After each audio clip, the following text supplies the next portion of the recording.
You are on HOA backfired. The plow ridge was her excuse and my problem. I have the forms ready and I love paperwork. That is what I told Laura Hayes when she planted herself at the edge of my driveway at 6 in the morning, waving her phone at me like a weapon. She was filming again, her breath coming out in angry clouds, and she was yelling that I was in violation for not shoveling to the edge, and she was issuing a fine. I stood there in my tan puffer jacket with the hood up, holding a hand warmer packet in my palm, staring at the 3-inch berm of snow the city plow had shoved onto my curb about 20 minutes earlier.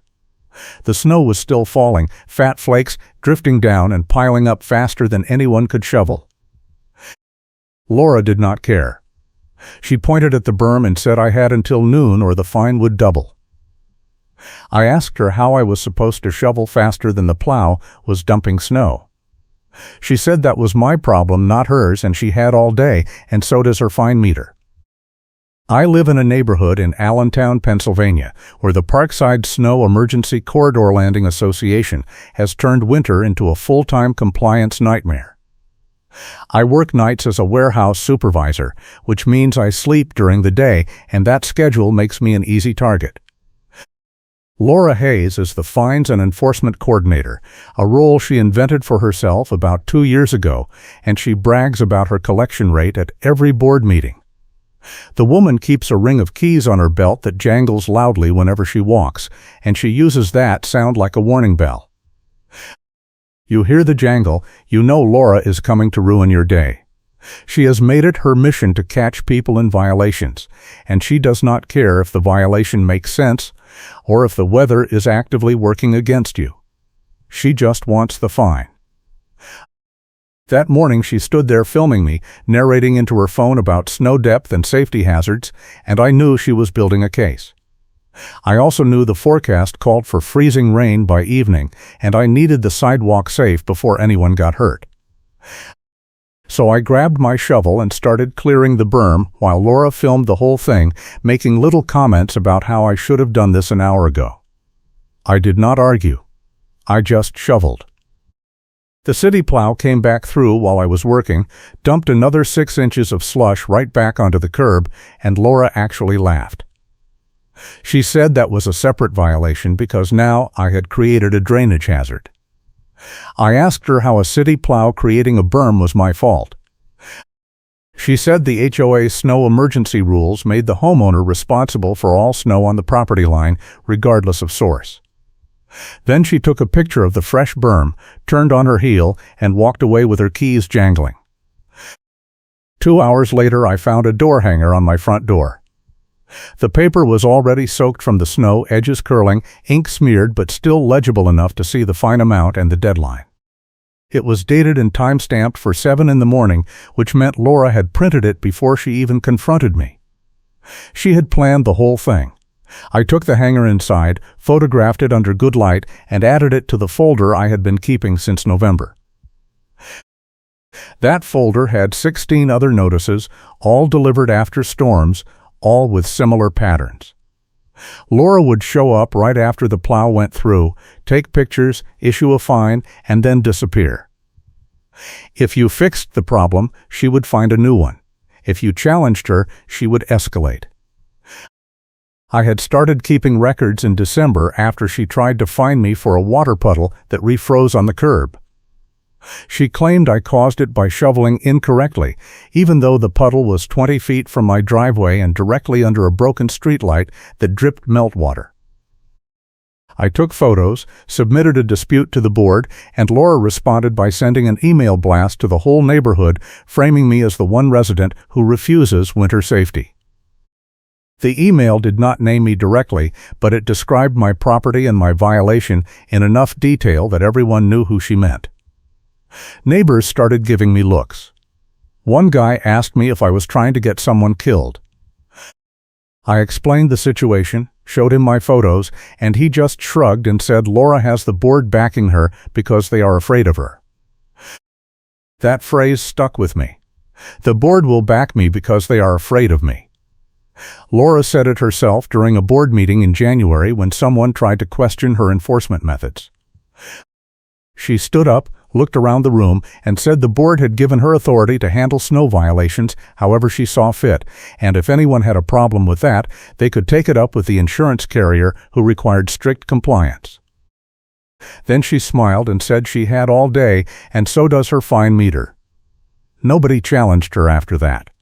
The meeting moved on. I sat there taking notes and realized I was dealing with someone who had weaponized the rules and convinced everyone else that she was untouchable. The problem was that Laura was not just aggressive, she was methodical. She used the HOA forced photo inspection process, which required homeowners to submit close-up pictures of their shoveling work within 2 hours of a notice. If you missed the deadline, the fine doubled. If your photos did not meet her standards, she would reject them and issue a new violation. I had gone through that process 4 times, and each time Laura found something wrong. The edges were not clean enough. The path was not wide enough. The photos did not show the required angle. It was designed to be impossible, and the fines kept stacking up. By mid-January, I was into the escalation ladder. First came the email blast framing me as a safety risk.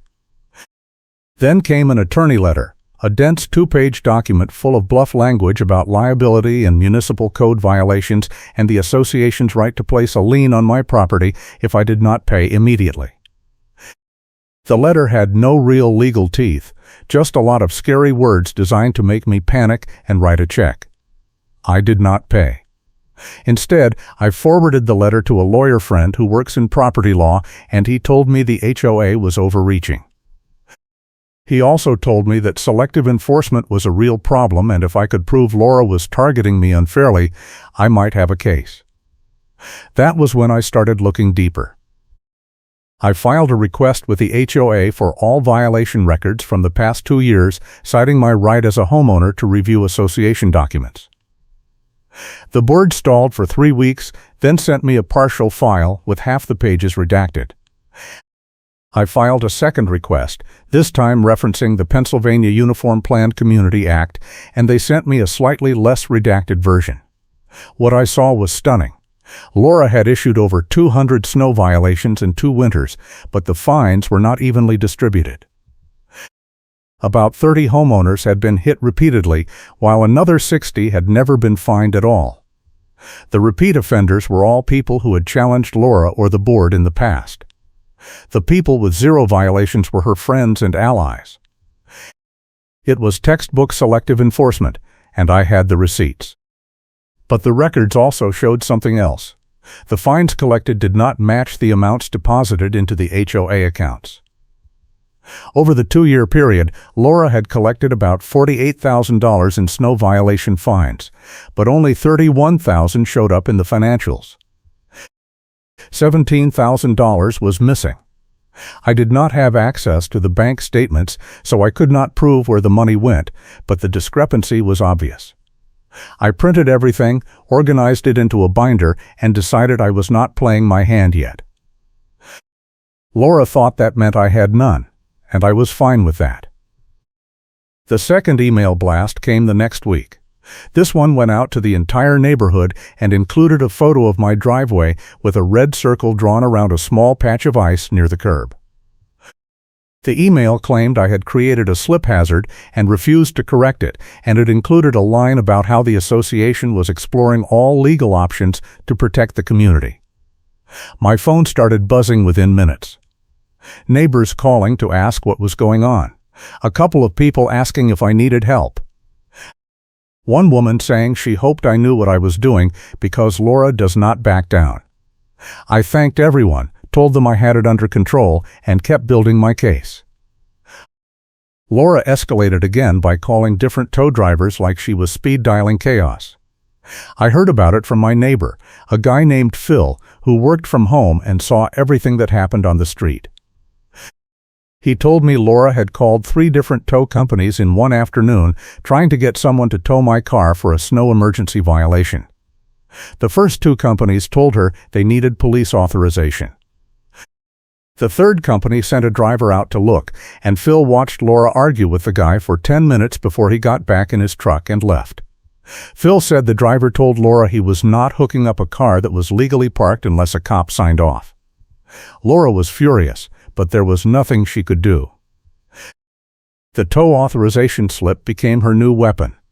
She started carrying a clipboard with blank forms, and whenever she saw me outside, she would wave the clipboard and say she was documenting another violation. The forms had no legal weight, they were just intimidation props, but Laura used them constantly.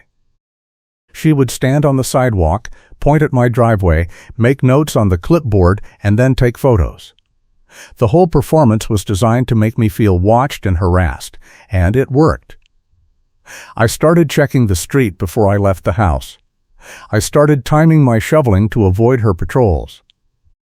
I was trying to keep peace with neighbors, and the HOA was turning everyone against me.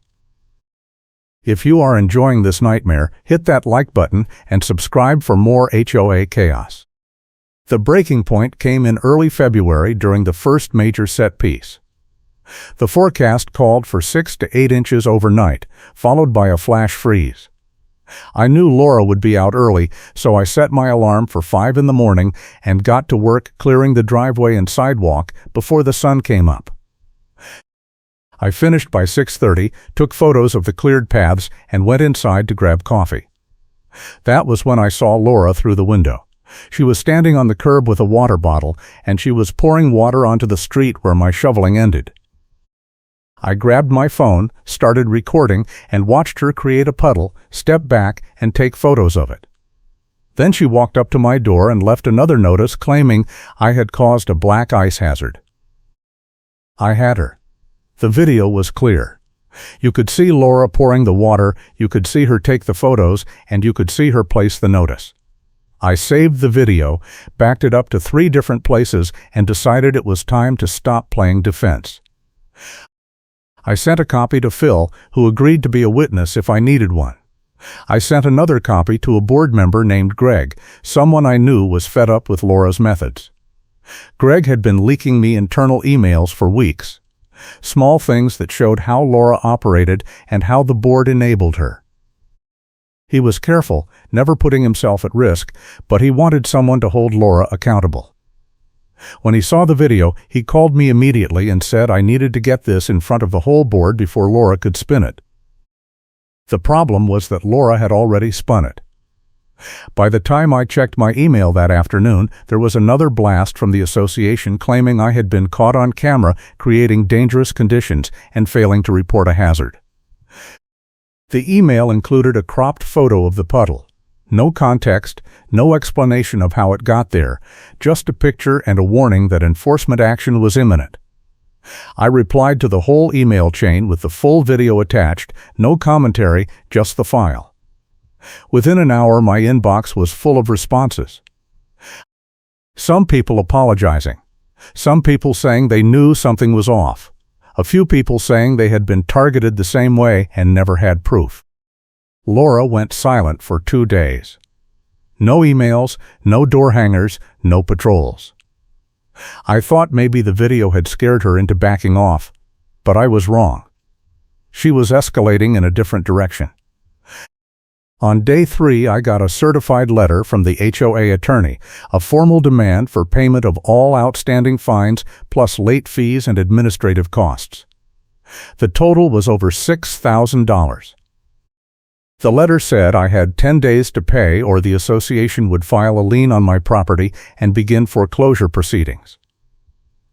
It was an insane overreach, but it was also terrifying because foreclosure, even a bogus one, would tank my credit and cost me thousands in legal fees to fight. I called my lawyer friend again. He read the letter, laughed, and said this was exactly the kind of thing that gets HOAs sued. He told me to document everything, do not pay a dime, and get ready for a fight. He also told me that if I could prove the fines were part of a pattern of selective enforcement tied to missing funds, the board would fold instantly because their insurance carrier would force them to. That was the key. The insurance carrier. I needed to connect the dots in a way that made the board more afraid of their insurer than they were of Laura. I spent the next week building the case. I cross-referenced the violation records with the financial reports, highlighted every discrepancy, and put together a timeline showing how Laura had targeted specific homeowners while ignoring others. I also found the twist I needed. The HOA portal, which tracked all violations and payments, showed that several of my violation entries had been edited after I disputed them. Someone had gone into the system and changed the dates, the amounts, and the descriptions to make my disputes look frivolous. The edit logs were still there, buried in the metadata, and they showed Laura's user ID on every change. She had been altering records to cover her tracks, and she had been sloppy about it. Greg confirmed that the board had no idea Laura was editing records. He said the board had given her administrative access years ago and never audited her activity. When I showed him the edit logs, he went pale and said this was going to blow up the entire association. He also said I needed to move fast because Laura was planning to force a vote at the next board meeting to authorize the foreclosure. If that vote passed, I would be in a legal hole that would take months to climb out of.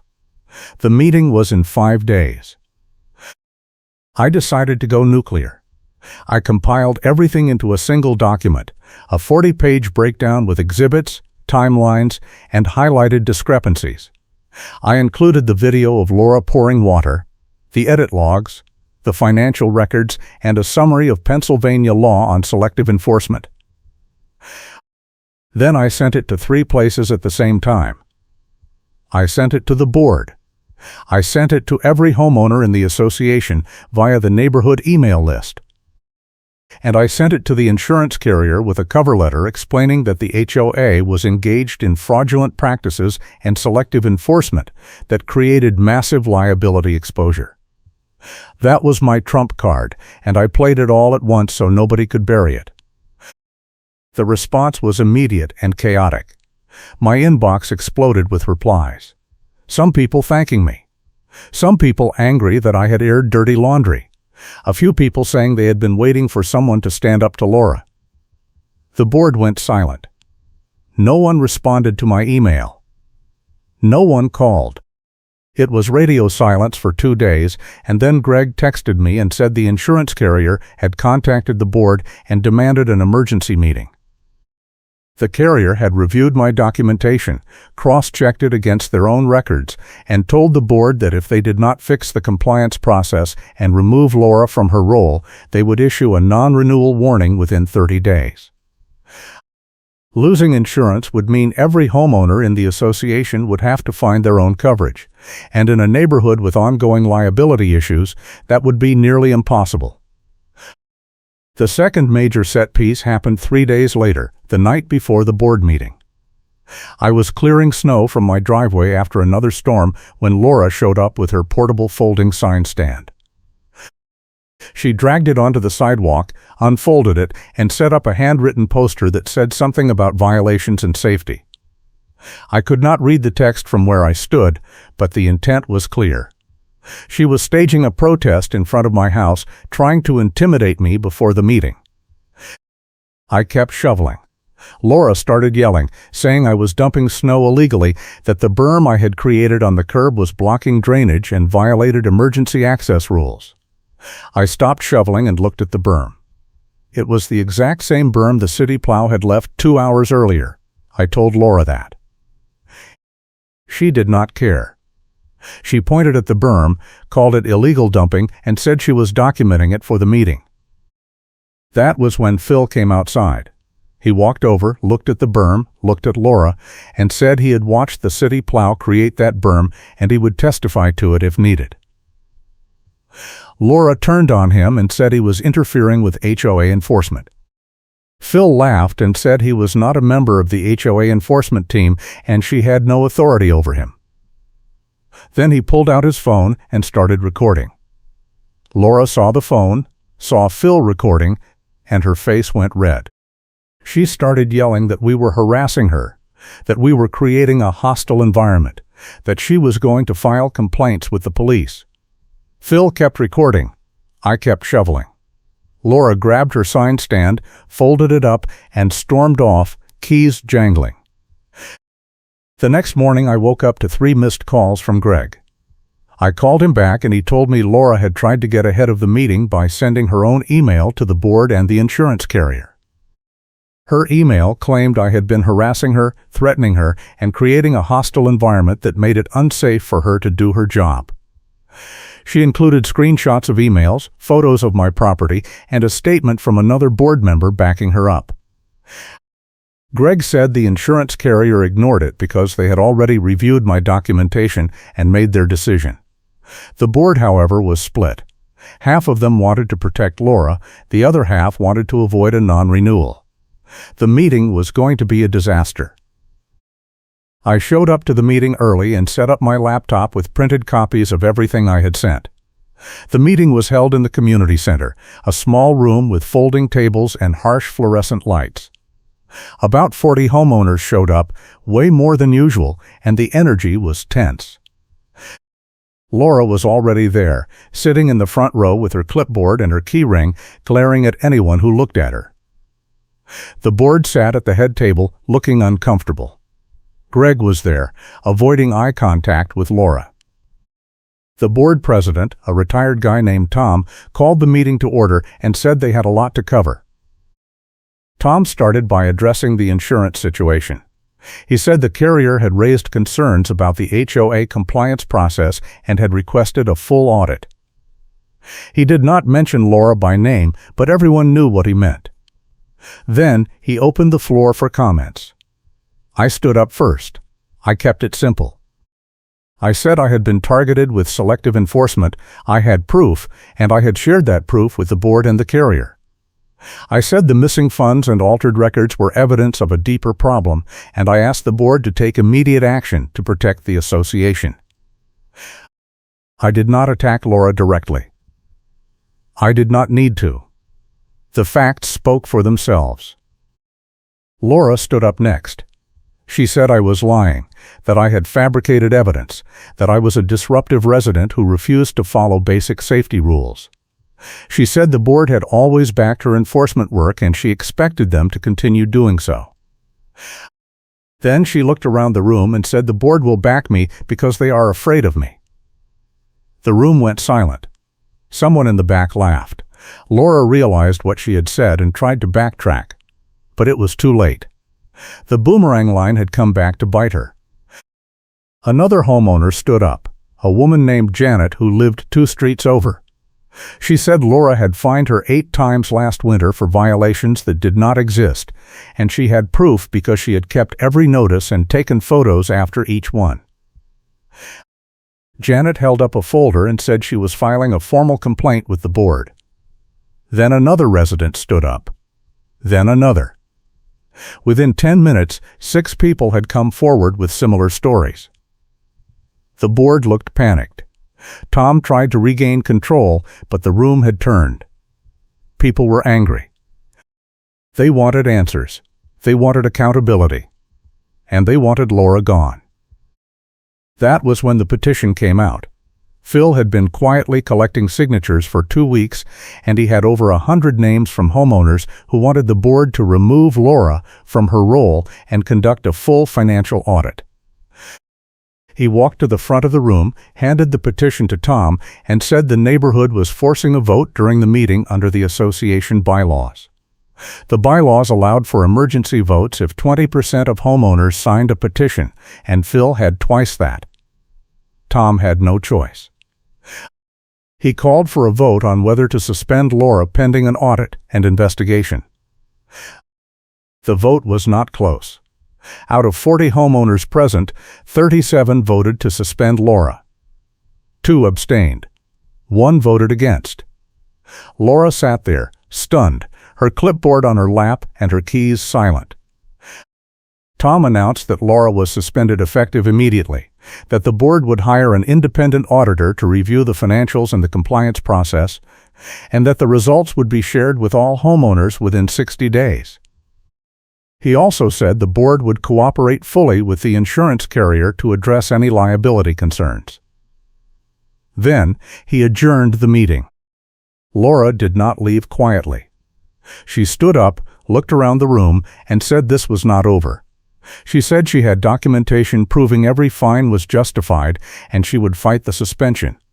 But her voice was shaking and nobody was listening.